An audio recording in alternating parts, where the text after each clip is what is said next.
Acústica Noticias presenta Acústica Rural, el informativo con los pies en la tierra. Conducen José Luis Reyes y Armando Soto. Muy buenos días, amigos de Acústica Rural. Somos la primera cadena de radio rural en México, transmitiendo lo más importante de la información generada en el sector de la producción primaria y agroindustrial. Como cada mañana, saludo con mucho gusto a mi compañero y amigo, el médico veterinario Armando Soto Ordaz. ¿Cómo estás, Armando? Buenos días, bienvenido. ¿Qué tal, José Luis? Muy buenos días, apreciable auditorio que nos ve y nos escucha a lo largo de la República Mexicana a través de Acústica Rural en el 1150 de AM en la Ciudad de México, 1120 en Guadalajara, Jalisco y en el 600 de AM en Monterrey, Nuevo León. Y saludo también a los amigos que nos escuchan allá en Tantoyuca, en el estado de Veracruz, Sierra Norte del estado de Puebla, Chilpancingo, Guerrero y Empeto en el estado de Yucatán. Y saludo con agrado a los amigos que nos ven a través de la gran cadena Albavisión, canal 13.1 en el sur, sureste, centro, occidente y noroeste de la República Mexicana. Saludamos a todos los amigos involucrados en este sector productivo, sector dinámico, la producción de los alimentos, que todos los días hacen que tengamos alimentos de calidad en la mesa. Y José Luis, hoy tenemos entrevistas de interés en la agricultura y pues nos vamos con un tema interesante, los maíces nativos en el trópico.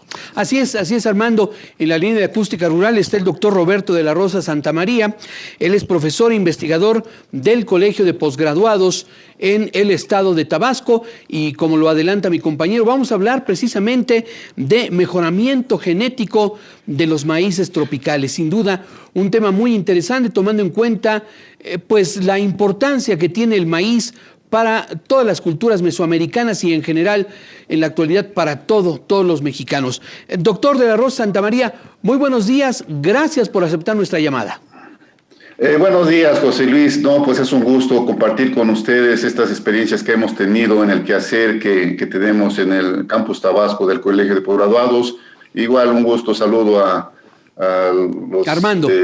Armando y desde luego a los radioescuchas. Ojalá es lo que hoy escuchen y se derive esto sea benéfico para todos. Háblenos de las características que tiene el maíz tropical.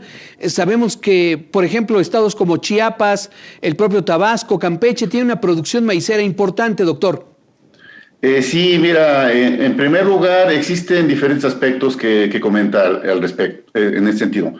En el sureste de México, en las regiones cálido-húmedas, existen materiales nativos con una diversidad genética y fenotípica. Los fenotipos es lo que nosotros vemos, el tipo de planta, el tipo de mazorca, el color del grano, sobresalientes y con un potencial muy importante, muy prometedor para incrementar la producción y la productividad de estos maíces. Entre esas características como maíces nativos,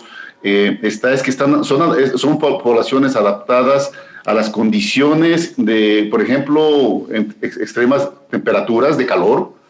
Imagínate niveles de 38, 40 grados que prevalecen en la zona.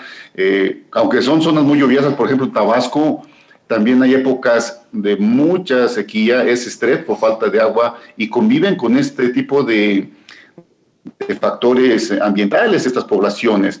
Entonces, si nosotros nos metemos a una milpa de maíz, encontramos variantes que son sobresalientes ante estos efectos, además de plagas y enfermedades que en las zonas tropicales afectan sensiblemente al maíz.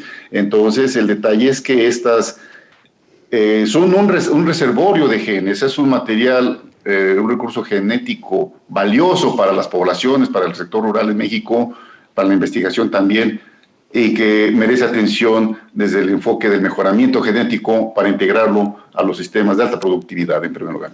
Doctor Roberto Armando Soto, muy buenos días. Doctor, y si nos puede ampliar un poco más ese mejoramiento que ustedes han hecho con la investigación en los maíces nativos tropicales, pues la productividad y la rentabilidad que se tiene para tener unos mejores rendimientos, salir de esos rendimientos pequeños que se tienen a tener también lo que demanda la producción de maíz a nivel nacional. Sí, bueno, acabas de mencionar puntos muy importantes. En México se consumen cerca de 30 millones de toneladas de maíz al año y México es insuficiente en su producción. Entonces, en Tabasco particularmente, en el sistema milpa, que es el sistema tradicional de cultivo, los rendimientos andan alrededor de 2 toneladas por hectárea. Esto está muy lejos de zonas más tecnificadas, como pudiera ser el Bajío o la zona noroeste del país, y no se diga en otras áreas fuera de México, ¿no? Entonces, competitivamente es difícil que esto sea rentable. Y bueno, hemos visto nosotros que con el mejoramiento genético de los maíces nativos, en donde hemos encontrado una diversidad de factores favorables, podemos contribuir a fortalecer ese sistema productivo. Clásicamente, el mejoramiento genético de maíz, en este caso, había sido dirigido hacia el rendimiento de grano. Entonces, actualmente existen variantes más allá, además de la producción. El enfoque del programa que yo estoy dirigiendo yo le llamo mejoramiento genético de maíces nativos tropicales para usos especiales, como un mecanismo de agregarles valor a los materiales obtenidos. Entonces, si bien se habla de incremento de la producción de grano, también se habla de tolerancia o adaptación todavía mejor a factores ambientales. Les mencionaba lo de las altas temperaturas, los estreses por falta de agua en ciertas épocas del año, o los excesos también, así como tolerancia a plagas y enfermedades. Entonces, factores bióticos y abióticos que también existen ahí dentro de las poblaciones nativas con las que estamos trabajando y son bases de selección. Además de la calidad nutricional de esos materiales. Entonces, yo creo que el mejoramiento para usos especiales es un mecanismo de crear materiales mejorados con fines específicos. Doctor tortilla, de la Rosa, sí, le escuchamos. Por ejemplo, para tortilla, un ejemplo clásico es la raza de maíz pepitilla. Las mejores tortillas que pueden existir en el mundo son de maíz pepitilla, aun cuando comemos tortillas de cualquier tipo de maíz. Sin embargo, es lamentable que en el esquema comercial, pues nos comemos cualquier tipo de tortilla en donde ni el sabor ni la textura son los que podrían ofrecer maíces como el pepitilla, y que en Tabasco y en todas las razas nativas de maíz, que son más de 60 ya las reportadas, existen materiales con textura, con sabor únicos y que prometen ese valor agregado para decir, este es un maíz para tortilla. Doctor, ese es uno de los usos especiales. Perdón que lo interrumpa, me parece muy relevante lo que mencionó hace unos instantes, que ustedes en el Colpost Tabasco están trabajando en el mejoramiento genético de los maíces tropicales, no para tener rendimiento, sino para tener mejores condiciones de ese maíz especial. Y nos acaba usted de poner un ejemplo muy concreto con la variedad pepitilla del maíz. Háblenos un poco más, que de hecho en eso estaba, en torno a todos estos factores especiales que encuentran ustedes en el maíz y que están siendo mejorados, reitero, no necesariamente en incrementar su productividad. Bueno, tal vez no me expliqué, pero rendimiento sigue siendo uno de los... Sí. Sí, claro, necesitamos cultivares de alto rendimiento de grano, pero que además de el excelente rendimiento nos dé una excelente calidad para el uso que queremos destinarlo. Porque, por ejemplo, existen maíces, muchos maíces comerciales actualmente rinden más que los maíces nativos, pero no son de calidad. Entonces, nosotros hemos encontrado, por ejemplo, en las líneas que estamos derivando, porque estamos ya, informar las líneas ya son materiales, primeras etapas de mejoramiento, derivadas de las poblaciones nativas, que además de que tienen excelente calidad, excelente sabor, tienen excelente rendimiento. Por ejemplo, un material comercial actualmente en la zona de Tabasco rinde un promedio de 150 gramos de grano seco desgranado por planta, una mazorca. Nosotros tenemos materiales, hemos identificado materiales a los que le estamos dando seguimiento con rendimientos promedio por planta de 180 gramos, de 200 gramos y hasta de 240. Entonces, dentro de esa diversidad que hay, además de ese rendimiento, con características de sabor y calidad, por ejemplo, para la tortilla o para el pozol, que es común en la zona sureste de México, ¿no? Entonces, es rendimiento, es calidad, es incluso valor nutricional, porque también yo estoy trabajando con maíces pigmentados. azul, rojo, el amarillo no se diga, que es una demanda tremenda en México, alrededor de 15 millones de toneladas que se importan, que se requieren cada año, y México produce simplemente nada más como 3 millones de toneladas. El mayor porcentaje de maíz amarillo que consume el país se importa principalmente de Estados Unidos. Cuando en Tabasco, por ejemplo, tenemos maíces amarillos nativos también, con excelente potencial de rendimiento y de adaptación sobre todo. Entonces, en maíces pigmentados, por ejemplo, se ha documentado que el maíz azul contiene antocianinas, flavonoides, pigmentos que en la nutrición humana tienen funciones antioxidantes. Entonces, si eso había sido la base de la nutrición en el México rural, solo que el mejoramiento de maíces pigmentados no ha sido tan atendido como otros maíces de tipo comercial. Entonces, nosotros estamos fortaleciendo, apostando a que esos mecanismos de mejoramiento pueden darle incluso valor agregado a los productos que se obtienen. Por ejemplo, en Tabasco, un producto regional típico es el polvillo. Es un maíz, es pinole con cacao, porque también es una zona cacaotera. En zonas turísticas, el consumo de esto, 1 kilogramo de polvillo llega a cotizarse entre 80 a 100 pesos por kilo. Entonces, si nosotros tenemos un maíz mejorado, pigmentado, con características ideales para ese polvillo, pues estamos dándole un valor agregado. Si pasamos de 2 toneladas a 4, por ejemplo, entonces estamos fortaleciendo la competitividad de esos sistemas de producción que en otras condiciones como las actuales no están siendo rentables. Y los materiales están ahí, están esperando quién los retome para incorporarlos a los sistemas de producción. Otro aspecto es, por ejemplo, el maíz forrajero. Tabasco y la zona sureste es una área ganadera que demanda una cantidad muy importante de pastos, de forrajes para ensilado, de sorgos, y existen variedades comerciales también, pero que muchas veces, tanto para forraje como para grano, no muestran su potencial de mejoramiento por una razón de que no han sido mejorados en esas condiciones donde son cultivados. Un principio teórico que yo estoy aplicando es que los maíces, las variedades o los cultivares deben ser mejorados en los ambientes donde se van a cultivar. Y esto también yo me refiero a un Doctor de la Rosa, esquema. perdón Sí. que lo interrumpa. Necesitamos ir a escuchar la voz de nuestros patrocinadores. ¿Nos da unos cuantos segundos y continuamos platicando de este importante tema? Adelante. Gracias. Sí, con gusto. Gracias, doctor. Lo invito a que se comunique al WhatsApp de Acústica Rural. Es el 55 45, otra vez 45 2602. Lo repito, 55 45 45 2602 es el WhatsApp de Acústica Rural. Comuníquese con nosotros, díganos de qué tema quiere que desarrollemos, denos a conocer su opinión. Vamos a una pausa y seguimos platicando de maíz nativo en el estado de Tabasco.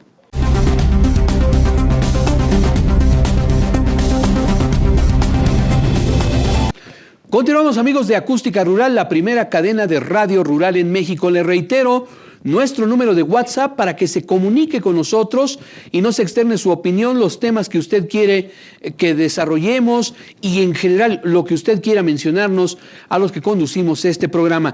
El 55 45 45 2602, 55 45 45 2602, el WhatsApp de Acústica Rural.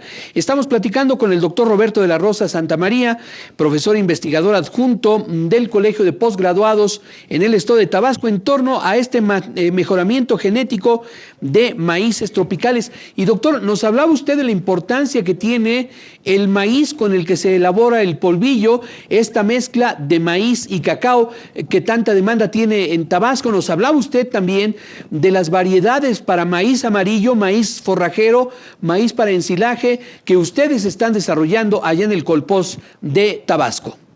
Así es, Esteban. Entonces, esto lo estamos enmarcando nosotros en un esquema de operación que tiene el colegio en su quehacer diario, en las áreas de enseñanza, de investigación y de vinculación, que es la transferencia de tecnología, principalmente a empresas o grupos productores, en donde también hemos tenido unas muy gratas experiencias con gente, por ejemplo, de Nacajuca, una zona indígena en el estado de Tabasco, que está adoptando los resultados que por ejemplo, iniciamos primero con un ajuste en los sistemas de siembra de los maíces nativos. El sistema convencional, tradicional de la milpa en Tabasco, es que siembran a espeque, así ya, a mano, a 1 metro de distancia entre matas, entre surcos, 4 semillas por mata. Entonces, esto tiene mucho que ver con los rendimientos bajos que hemos mencionado. Como primera instancia, nosotros dijimos, vamos a evaluar qué pasa si llevamos estos maíces nativos a sistemas de lo que se denominan alta productividad, en donde mayores densidades de plantas son una característica. Desde luego, los maíces nativos no están diseñados, no han sido seleccionados para esas condiciones.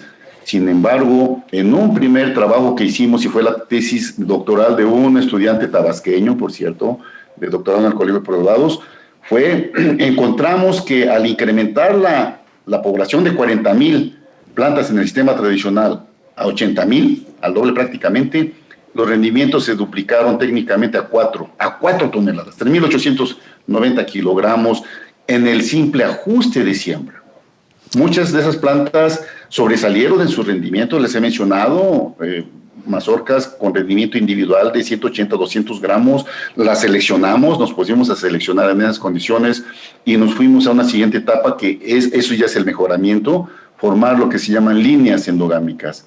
Linajes ya da el seguimiento individual, que en una siguiente etapa de evaluación y con estos esquemas de mayor densidad poblacional nos permitió obtener líneas con rendimientos que se acercaron a las 8 toneladas por hectárea. Entonces esto para nosotros fue muy motivador porque reflejaba, por un lado, que las características que estábamos mirando en esos materiales de estudio son heredables y es un elemento básico en cualquier programa de mejoramiento.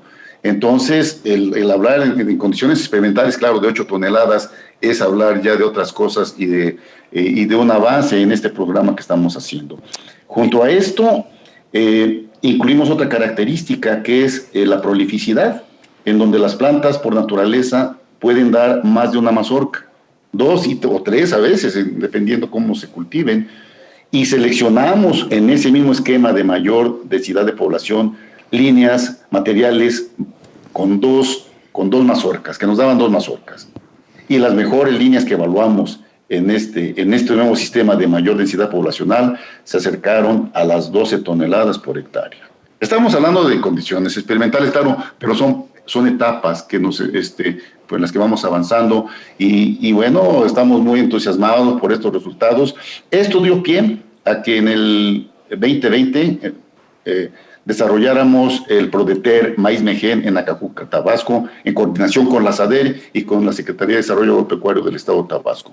Entonces, en coordinación con un colega de SADER, el maestro en ciencias Miguel Zapata Martínez, a quien yo le agradezco que él enfatizara, insistiera en que se nos aprobara ese Prodeter, tuvieron a bien hacerlo y empezamos la transferencia de esta tecnología con un gran número de productores en el municipio de Nacajuca, allá en Tabasco, en las poblaciones de Guatacalca, Sandial, Lomitas, en este esquema de apoyos, en donde también ahorita seguimos participando con ellos. Ahora se acabó el programa porque fue nomás 6 meses, lo del Prodeter, pero ellos están adoptando para empezar con sus maíces, con sus propios maíces nativos, estos ajustes en los sistemas de siembra y estos esquemas de selección.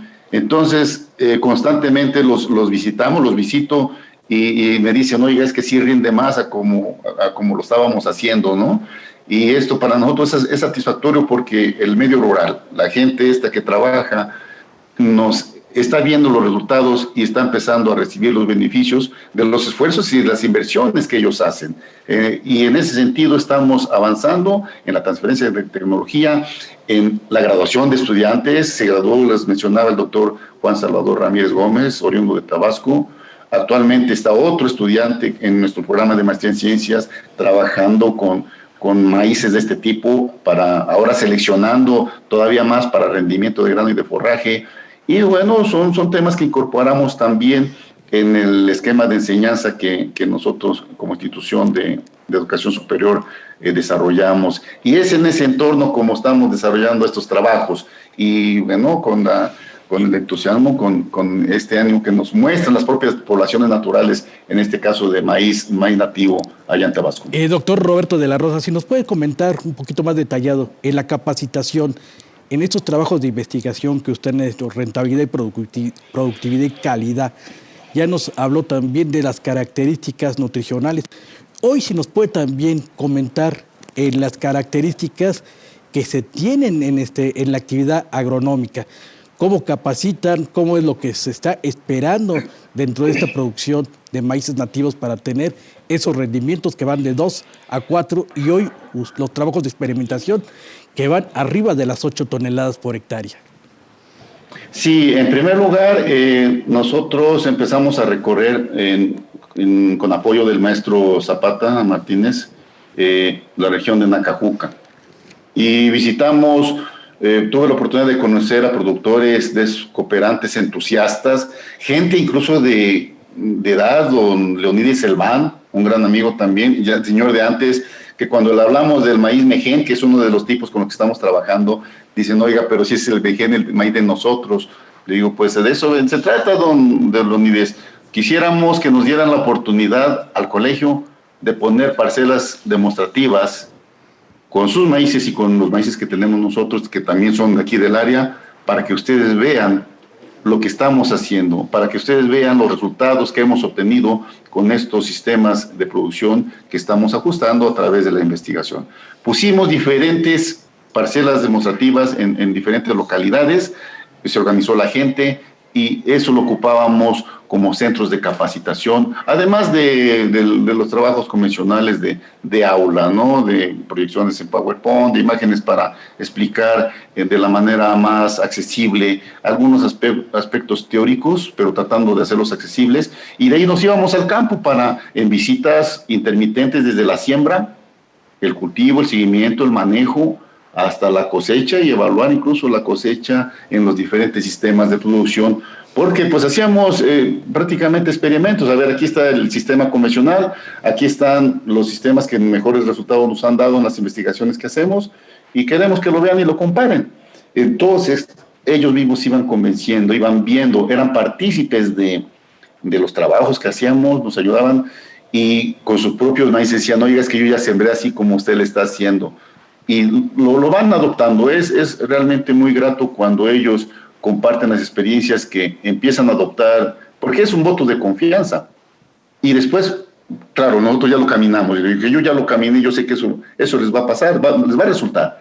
Entonces, cuando se convencen, se confirman que en realidad están cosechando más maíz que antes con los sistemas que tenían, pues es también júbilo para ellos, ¿no? Y para Doctor de la Rosa, entonces, perdón, lamentablemente nos queda poco tiempo.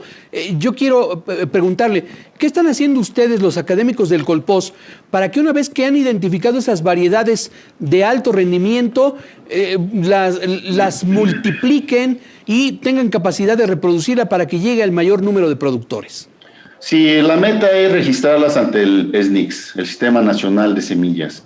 Y claro, para esto deben seguir el proceso de uniformidad, de evaluación en diferentes localidades, para que se confirme el comportamiento estable de esos materiales. Y desde luego, cuando se trata de esa participación con productores, se tiene considerado hacerlos partícipes a ellos de ese registro y que sean incluso sus variedades, ¿no? Saben que son de ustedes con ayuda del colegio y bueno, para ustedes es la ganancia económica, para nosotros son los créditos académicos o de investigación, o bueno, habrá un esquema de colaboración de tal forma que tanto ellos como nosotros cumplamos con nuestra encomienda y bueno, tengamos los beneficios que esto, pero ante todo sean registrados esos materiales ante el Sistema Nacional de Certificación de Semillas, el SNICS, y se pongan accesibles para quienes lo deseen, en las áreas sobre todo donde estamos trabajando.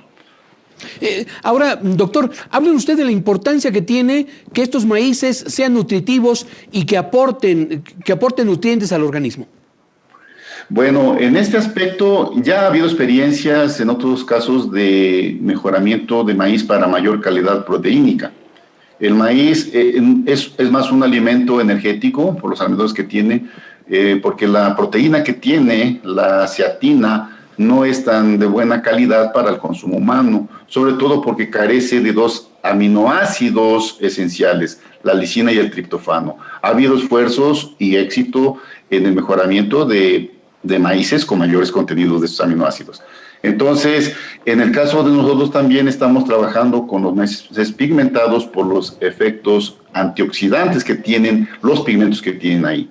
Entonces, está documentado que los maíces azules, por ejemplo, conservan una buena proporción de estos pigmentos después del proceso de nixtamalización o el proceso que hace previo al consumo. Entonces, cuando uno se come una tortilla, una quesadilla de maíz azul, por ejemplo, o de polvillo en este caso, uno está ingiriendo antioxidantes. Y ahorita en la medicina, en la nutracéutica, en la metabolómica incluso, está documentado que los antioxidantes son fuente de salud, pero sí ayudan a... Doctor de la Rosa, disculpe que lo interrumpa, lamentablemente se nos agota el tiempo. Muy interesante todos los conceptos que usted nos ha dado y permítanos seguir en contacto con usted. Definitivamente, estamos a la orden. Muchas gracias, buenos días.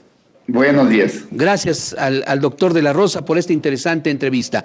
Recuerde, 55 45 45 2602, el WhatsApp de Acústica Rural y también en TikTok. Ya tenemos cuenta en TikTok, Acústica Noticias. Vamos a una pausa.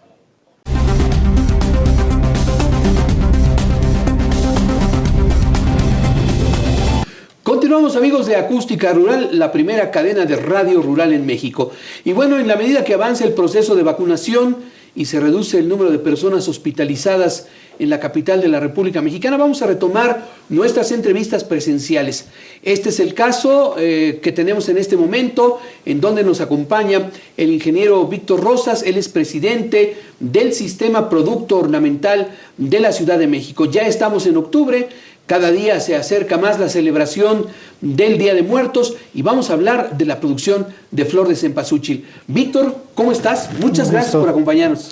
Un gusto, buenos días a todos, buenas tardes. Un gusto estar aquí, gracias por la invitación. José Luis, Armando, muchas gracias. Gracias a ti, Víctor. Y bueno, coméntanos, ya faltan pocas semanas para la celebración del Día de Muertos y la producción de cempasúchil aquí en la capital de la República.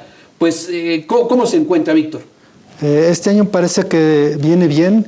En el 2019 traíamos alrededor de 2.500.000 plantas cultivadas en maceta aquí en la Ciudad de México. El tema pandemia nos obligó a bajar la producción y llegó a 1.500.000. Eso el año pasado. Hoy día, de ese 40% perdido, se recupera el 15%. Es decir, traemos alrededor de 1.850.000 plantas. Para este año. Para este año. Víctor, si nos puedes comentar más la palabra cempasúchil, qué significa, qué es, y también que para esta celebración de muertos vamos a hablar a lo mejor un poco de historia, a grosso modo, de lo que es para nosotros, los mexicanos, y también para los productores. Bueno, para los mexicanos la palabra cempasúchil viene de origen náhuatl, Cempasúchil, ¿no? Entonces, la definición correcta es que es una flor de 20 pétalos. Pero para los productores, pues obviamente es una de las cultivos principales que se ha convertido en el sector ornamental aquí en la Ciudad de México. Ya es el segundo después de Nochebuena. Entonces, es muy importante hoy día este cultivo, porque aparte es un cultivo muy corto, es de 4 meses. De 8 semanas, 9 semanas. Entonces, eso permite a los productores hacer una inversión rápida y tener una recuperación muy rápida. Entonces, el cultivo como tal es muy noble. Sí necesita dedicación, pero es muy fácil. O sea, es rápido y fácil. No atacan tantas plagas. Sí, su requerimiento de agua es muy extenso. Diario tienen que regar. Pero con los debidos cuidados y el manejo es muy fácil para los productores. Por eso se convierte en el segundo cultivo más importante en la Ciudad de México. Entonces, de 4 meses en promedio dura la producción de cempasúchil. ¿Cómo se inicia el proceso, Víctor? ¿Se utilizan esquejes, se utiliza semilla? Platícanos un poco más al respecto. El cultivo es de semilla, principalmente. Toda la semilla, desafortunadamente, es de importación, pero nos da para poder tener semillas de buena calidad. Se empieza la germinación por ahí de últimas semanas de junio. Julio, ya está la plántula, el trasplante en la tercera semana de julio, y de ahí empieza el cultivo básicamente con fertilizaciones. En los viveros manejamos algunos fertilizantes importantes como el MAP, nitrofoscas, que nos ayudan rápido a salir el cultivo, y ya no hacemos tantas mezclas como antes los hacíamos contaminando con nitratos, por ejemplo, ¿no? Ingeniero Víctor, y si nos puedes comentar, hoy en día la producción cempasúchil en la Ciudad de México, ¿cuántos trabajos directos y trabajos indirectos genera esta industria? Aquí en la Ciudad de México tenemos registrado como sistema de productos ornamentales 2.700 productores en toda la ciudad. Nuestros datos nos dicen que alrededor de 820, 850 productores se dedican al cultivo del cempasúchil. Entonces, estamos hablando que promedio son 1,000 empleos temporales en temporada y alrededor de 850 familias directamente beneficiadas. Víctor, aparte de la Ciudad de México, ¿en qué otras entidades se produce cempasúchil? En maceta se produce en el Estado de México, Estado de Puebla, principalmente. En flor, pues desde Puebla, que es el principal productor de flor de corte de cempasúchil, Hidalgo, Estado de México, Michoacán y la Ciudad de México. Víctor, si nos puedes comentar, en la Ciudad de México o a nivel también los estados que se produce el cempasúchil, ¿qué variedades se están cultivando y qué colores están hoy en día en el mercado nacional? Hay alrededor de 35 variedades. Muchas de ellas son nativas. Las que se manejan para ornamentales y específicamente en maceta son variedades importadas, variedades que les llaman Inca, Antigua, principalmente. Y los clemoles, que se les llaman variedades francesas, que en maceta, que son flores más pequeñas y de diversos colores, que van desde el amarillo limón hasta un rojo intenso, pasando por todos los amarillos y ocres, ¿no? Víctor, el cempasúchil es una planta originaria de Mesoamérica, porque me llama la atención el hecho de que la semilla es importada. ¿Por qué ocurre esto? ¿Por qué tenemos que importar semilla si es que el cempasúchil es una flor originaria de esta región? Sí, es originaria de aquí, de la región, es mesoamericana. No se han desarrollado variedades, desafortunadamente no se ha invertido en desarrollar variedades para que sean variedades mexicanas. El caso de Nochebuena, que sí ya se tienen 10 variedades registradas, que vienen haciéndose trabajos desde el 2008.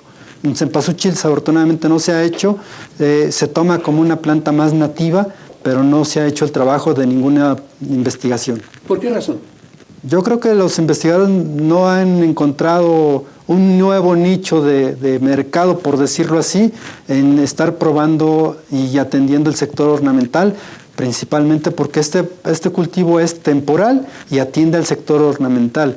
Y esta tradición de cultivar cempasúchil es muy rápida la temporada, son 2 días. A diferencia de Nochebuena, que una Nochebuena empieza como temporada desde el 20 de noviembre y termina hasta el 6 de enero. A veces hasta febrero. O hasta febrero llegamos a tener las plantas, aunque las macetas de cempasúchil en maceta pueden durar hasta 25 días en la casa, con los debidos cuidados. Y Víctor, ¿aquí en Ciudad de México se está produciendo cempasúchil de manera sustentable? Sí, fíjate que sí. Hoy día ya los productores están usando más composta que tierra de hojas extraída de los montes. Ahora sí ya entendimos esa parte, por lo menos ya nos cayó el 20, y ahora estamos usando compostas. Mucha de la composta incluso la está ya proporcionando el gobierno de la Ciudad de México a través de la Secretaría del Medio Ambiente. Ahora, Víctor, háblanos del uso que tiene el cempasúchil. Aparte de ser una planta ornamental y que tiene una altísima demanda en Día de Muertos, sabemos que el cempasúchil también puede recibir otro tipo de tratamiento, se le puede dar otro uso, incluso industrial. Sí, principalmente en Puebla se está cultivando con usos industriales y alimenticios. Ya se siembran bajo contrato, las cosechas de la flor, porque es lo que tiene un pigmento, lo ocupan principalmente para la industria avícola. Y hoy también el cempasúchil, la industria de medicina, la industria de insecticidas, como tú dices, la citronela, la gastronomía que está creciendo en el uso de esta flor. Sí. Gastronomía es interesante. Hay productores que están haciendo o tratando de estar experimentando a prueba y error. Y cempasúchil orgánico. Todavía no hay certificaciones para los ornamentales de esta naturaleza, pero ellos ya están haciendo sus pininos, pues. Y tendrá como un año precisamente, que nos dieron pozole de cempasúchil en lugar de la lechuga. Entonces sí, ya hay incluso interés de algunos chefs, de algunas academias de gastronomía, en poder estar teniendo flores para poder hacer platillos, para ofrecerlos en distintas zonas turísticas. Sabemos de algunos que ya están haciendo en la Ribera Maya, que alguien ya entrega los pétalos, las flores, directamente a restaurantes. O sea, aparte de, en este caso, lo que tú probaste, de que el cempasúchil sea el sustituto de la lechuga, ya se está creando una gastronomía propia del cempasúchil. Sí, ya hay interés porque son los platillos tradicionales con la alta cocina lo que están mezclando. Ahora, Víctor, nos señalabas que para este 2021 están plantadas 1.850.000 plantas de cempasúchil. ¿Este dato es correcto así? Sí, es correcto. Nosotros ¿Nada más aquí en la Ciudad de México? Nada más aquí en la Ciudad de México. El dato que tiene cada comité estatal de este producto, que pertenecemos al Comité Nacional, ahorita es local. Cuando pasa temporada, hacemos la sumatoria de cada comité, qué es lo que tienen en generación de datos, y ya sabemos exactamente qué es lo que hay en el país. ¿Hay un estimado en este momento? No, todavía no. ¿Un cálculo somero? No, todavía no. Bien, pero nos imaginamos, bueno, más bien, la pregunta sería, ¿qué importancia tiene la Ciudad de México como productora de cempasúchil comparada con otras entidades que utilizan incluso campo abierto? La importancia de la Ciudad de México es de que de aquí se está volviendo el centro de distribución para todo el país. No, muy interesante, Víctor. Y yo creo que uno de los puntos icónicos de los productores de Xochimilco, hablamos de la Nochebuena, se habla también del cempasúchil. El cempasúchil ha llegado pues a nivel nacional, y tú dices el corte, no es cortes, producción del maceta, ha integrado muchas familias aquí en la Ciudad de México en su producción. Sí, fíjate, porque principalmente hoy día la maceta la podemos tener en casa.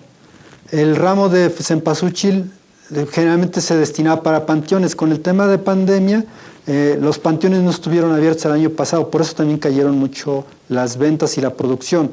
Este año esperemos que nos permitan abrir, y obviamente esto va a ser un fuerte aliciente a los productores porque les va a ayudar en su economía, ¿no? Y estando bien las familias, pues está bien la temporada y la inversión para el siguiente año.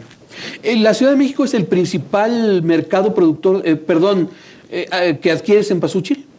Sí, el 60% de la producción sí se queda aquí, en la Ciudad de México. Lo demás sí se va para distintos estados. Caso interesante, por ejemplo, de Mérida, que lo piden para solamente hacer espectáculos en los centros vacacionales famosos de la península, de Quintana Roo, en donde ya están teniendo demanda. O, por ejemplo, el norte, donde ya hace frío y empiezan a tener demanda también como maceta, que anteriormente era flor.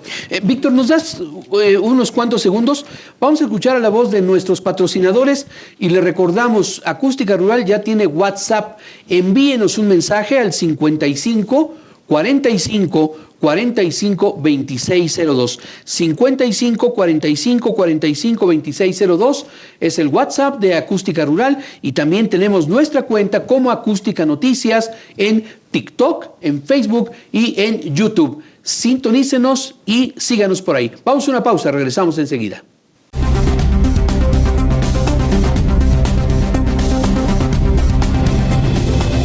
Continuamos Continuamos, amigos de Acústica Rural, y estamos platicando aquí en el estudio. Reiteramos, ya las condiciones sanitarias nos permiten tener contacto más directo y queremos que nuestros entrevistados nos acompañen en el estudio. Está con nosotros el ingeniero Víctor Rosas, presidente del Sistema Producto Ornamental aquí en la Ciudad de México, y estamos platicando de producción de flor de cempasúchil.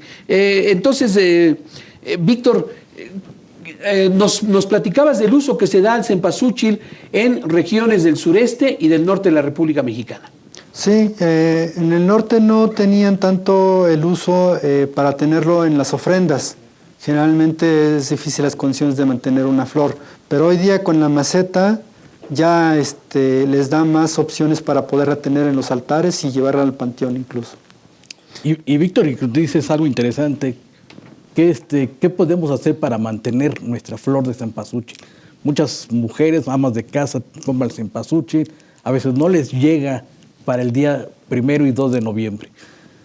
Mira, generalmente lo que nosotros recomendamos como productores es el riego. Una planta sin agua se va a morir. Y si la riegan es más fácil que se muera por falta que por exceso. Entonces, regándola unas 3 veces a la semana, sobreviven y viven bien. Ahora, ¿cuál es la mejor época del año para la producción de cempasúchil? ¿Es esta o es una planta que florece en cualquier época del año? Es una planta que florece en cualquier época del año. De hecho, este año y el año pasado se empezaron a mirar en los mercados tradicionales de Xochimilco cempasúchil es todo el año. Entonces, sí se presta incluso para la jardinería. En una maceta como esta que nos hiciste favor de traer para adornar el estudio de Acústica Rural, en este tipo de macetas, ¿la planta cuánto tiempo puede permanecer? ¿Sería necesario trasplantarla? No, no es necesario. En esta maceta, les repito, sobrevive entre 20 y 25 días adornando. Es el periodo en donde van a abrir la mayoría de las flores. Si estuvieran en los viveros nos dura hasta 1 mes y medio. ¿Por qué? Porque pues ahí tienen las condiciones, pero en nuestras casas no, muchas son muy soleadas o muy sombreadas, entonces eso delimita que la flor se expanda en todo el esplendor, ¿no?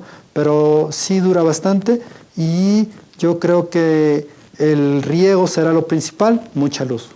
Víctor, y algunos de nuestros radioescuchas, televidentes que quieran emprender un negocio de venta de flor, ¿cómo le pueden hacer? ¿Con quién se pueden contactar? Con nuestros amigos productores de aquí, de las alcaldías de Xochimilco y Tláhuac, ¿cómo le pueden hacer? Mira, es algo interesante. Están los mercados tradicionales que en la mayoría de ellos están los productores vendiendo sus plantas directas.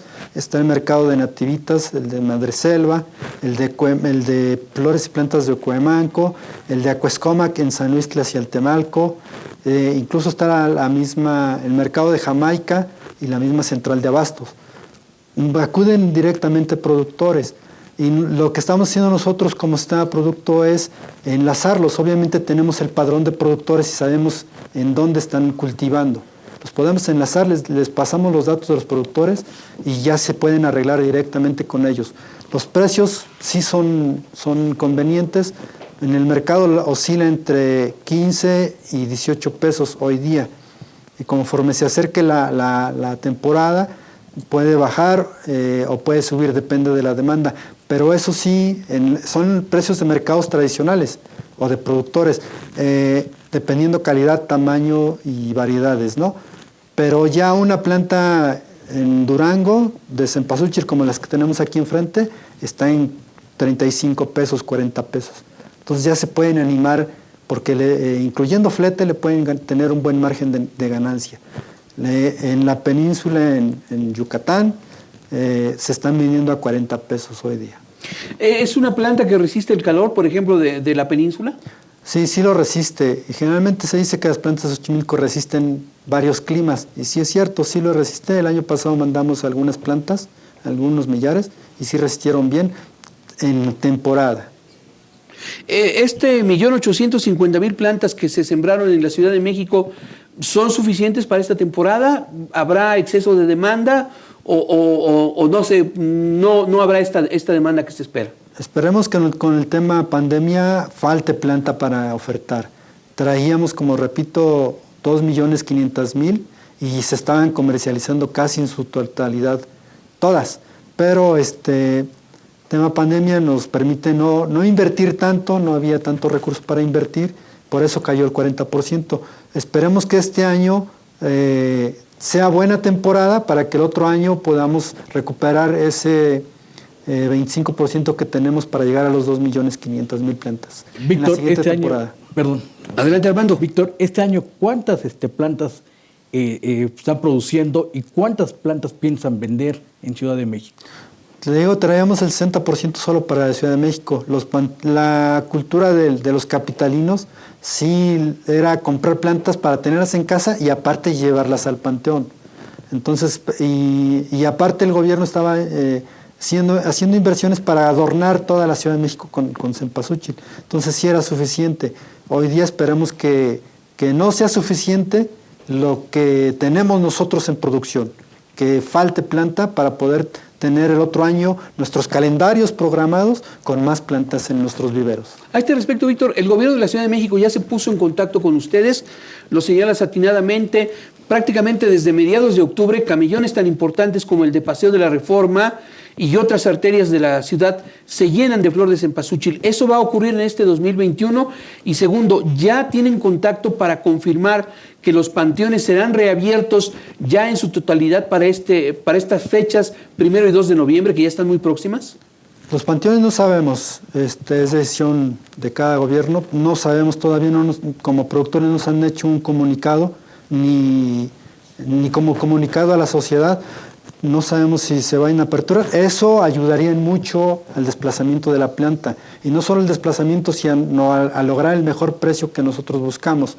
En cuanto a la temporada del adorno y el gobierno nos ayuda, no hemos tenido todavía en contacto nosotros como sistema producto, pero a muchos grupos, a muchas organizaciones y principalmente a los productores directamente sí están teniendo contacto y hay algún tipo de ayuda.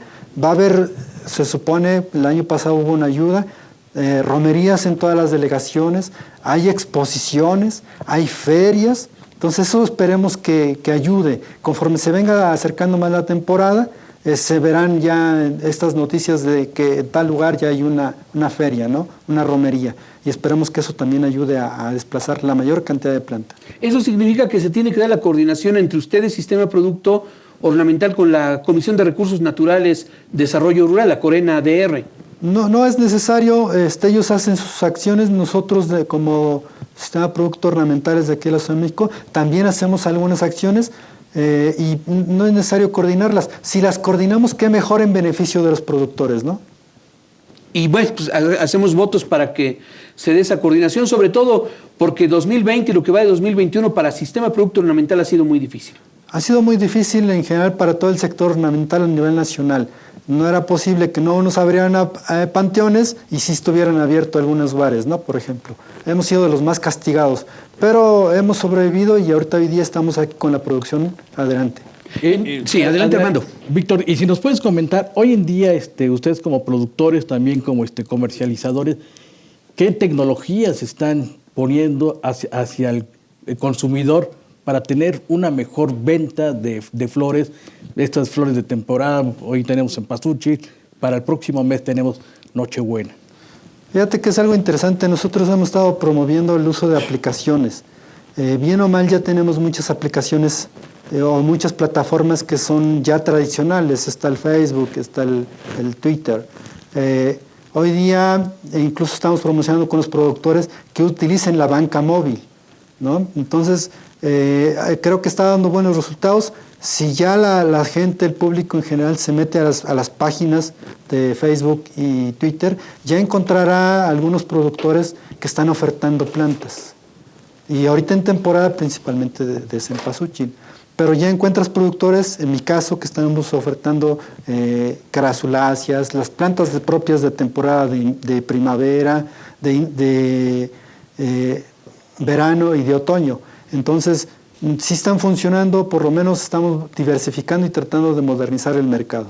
¿Cuáles son tus cuentas en redes sociales, Víctor? Real Rosas. Real Rosas. En Facebook, sí. Facebook, Twitter. Facebook sí, y Twitter.